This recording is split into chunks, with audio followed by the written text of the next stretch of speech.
kuglice od marcipana, sastojci za kuglice od marcipana, 500 gr marcipana, 100 gr lešnika, 100 gr tamne čokolade.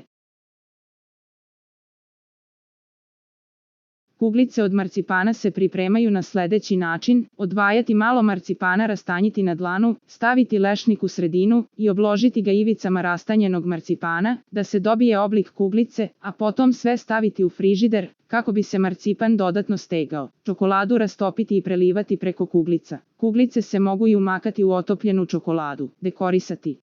Za najnovije recepte kliknite subscribe, like i zvonce svaki dan. Najnoviji recepti, zato nas zapratite.